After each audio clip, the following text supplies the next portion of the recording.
Hello, good morning बच्चों। और आप कैसे हैं? आशा करता हूँ आप सभी लोग अच्छे होंगे। आज मैं आप लोगों के लिए जगत प्रोटेस्टा लेके आया हूँ, ठीक है। और मैं ये पढ़ाऊंगा कि जो आपके जगत प्रोटेस्टा है वो आपका जनन कैसे करते हैं, यानी कि रिप्रोडक्शन कैसे करते हैं। तो हम सबसे पहले बात करते हैं कि इनमें जनन हमारा दो प्रकार से होता है, यानी जो हमारा रिप्रोडक्शन है वो हमारा 2 टाइप से होता है। पहला अलैंगिक जनन, जिसे हम सेक्सुअल रिप्रोडक्शन बोलते हैं, और दूसरा है मेरा लैंगिक जनन, ठीक, जिसे हम सेक्सुअल रिप्रोडक्शन बोलते हैं। क्लियर। अब हम सबसे पहले पढ़ने वाले हैं अलैंगिक जनन के बारे में। तो सबसे पहले अलैंगिक जनन को भी 2 भागों में डिवाइड किया गया है, विभाजन द्वारा और पुटी निर्माण। विभाजन को बोलते हैं वाई फ्यूजन और ये है क्रेस्ट फॉर्मेशन, ठीक है। अब हम बात करते हैं सबसे पहले आपका विभाजन द्वारा। तो देखिए ये जो है, मैंने ये लाइन जो कर रखी है ना, ये ठीक, ये आपका मैंने यहाँ से विभाजन के बारे में बताने वाला हूँ।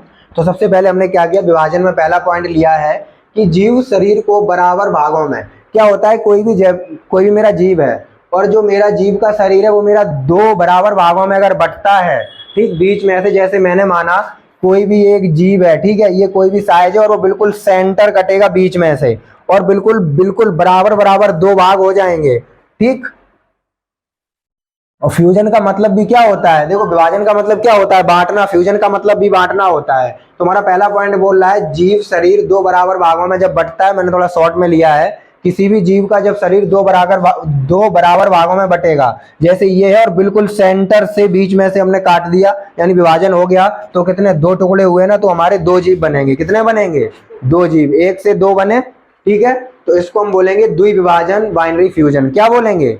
द्विविभाजन बाइनरी फ्यूजन। क्लियर। अब हम अगले पॉइंट की बात करते हैं, यह है कि लेकिन जब यह कई भागों में बट जाता है, जैसे ये मेरा जीव है, तो पहला देखो ऐसा कट गया, फिर ऐसा कट गया, फिर ऐसा कट गया, तो इसमें कई सारे 1 2 3 4 5 कितने जीव बनेंगे? नए 5 जीव बनेंगे। और इसके कितने बहुत ज्यादा भाग बन रहे ना, बहुभाज, वो बहुभाग बनेंगे ना, तो इसलिए इसको हम क्या बोलेंगे? बहुविभाजन, ठीक है। बहुविभाजन है, यानी कि मल्टीपल फ्यूजन। क्लियर। तो ये मेरा पहला क्लियर हुआ है वो विभाजन द्वारा। क्लियर। अब हम बात करेंगे पुटी निर्माण। ये भी मेरा अलैंगिक जनन में है, तो पुटी निर्माण में, और इसका एग्जाम्पल देख लो भाई, विभाजन द्वारा का जो है ये विभाजन द्वारा हो रहा है, इसका एग्जाम्पल क्या होगा? पैरामीशियम और इग्लिना, ठीक है। ये अपने नए जो संतान है या नए बच्चे ऐसे ही बनाते हैं, ठीक है। अब अगला पॉइंट है मेरा पुटी निर्माण। तो देखिए भाई, पुटी निर्माण से मैंने ये लाइन कर रखी है, मैंने यहाँ पे बताया आपका पुटी निर्माण, ठीक है। तो पुटी निर्माण में क्या होता है, प्रतिकूल परिस्थितियों में यह अपने और एक दृढ़ भित्ति का निर्माण कर लेते हैं। ये हम बात कर रहे हैं आपकी किसकी? अमीबा की, ठीक है। किसकी बात करेंगे? अगर इसका हम एग्जाम्पल लें तो आपका क्या होगा? अमीबा।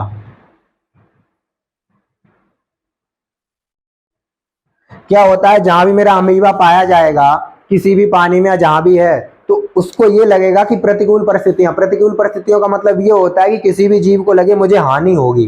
क्या होगी? हानि। जैसे कोई भी अमीबा कहीं भी है और उसको लगेगा कि यहाँ पानी में कुछ उसे ऐसा फील हुआ कि यहाँ मुझे हार्म होगा, तो वो क्या करेगा? अपने चारों तरफ एक क्या बना लेगा? चारों ओर एक दृढ़ भित्ति, मतलब एक मजबूत अपनी लेयर बना लेगा चारों ओर, ठीक, अपने आसपास पूरा कवर कर लेगा, ठीक।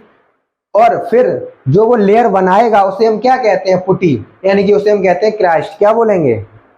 क्राइस्ट या साइज, ठीक है, उसे हम बोलेंगे पुटी। क्या बोलेंगे? पुटी बोलेंगे।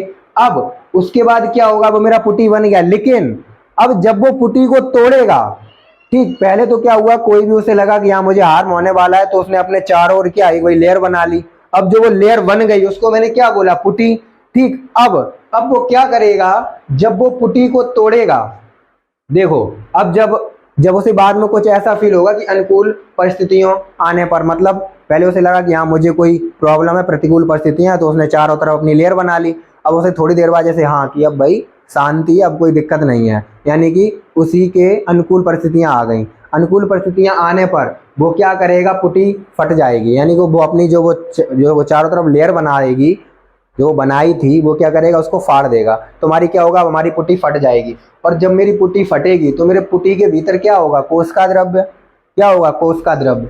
तो वो कोश का द्रव्य क्या करता है? अनेक बार विभाजन करेगा। क्या करेगा? अनेक बार विभाजन। और जो वो अनेक बार विभाजन करेगा उसको हम क्या बोलेंगे? कूट बीजाणु। क्या बोलेंगे?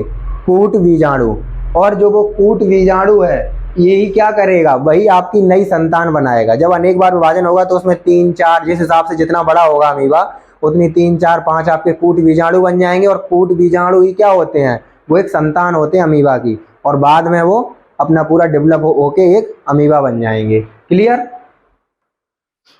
तो देखिए जो मैंने अभी आपको अलैंगिक जनन बता दिया था, अब हम बात करते हैं लैंगिक जनन की। ठीक है, तो सबसे पहले जो मेरा लैंगिक जनन है, सर्वप्रथम ये मेरा प्रोटेस्टा में ही पाया गया था। मतलब सबसे पहले जो हमारा लैंगिक जनन पाया गया था वो हमारा कहाँ देखा गया था, प्रोटेस्टा में। ठीक है, उसके बाद हम बात करते हैं लैंगिक जनन जो ये है मेरा प्रोटेस्टा में 2 टाइप से होता है, युग्मकी अर्धसूत्रण द्वारा, ठीक, जिसे हम कहते हैं वाई जायगोट मियोसिस, और एक होता है दूसरा युग्मकी अर्धसूत्रण द्वारा।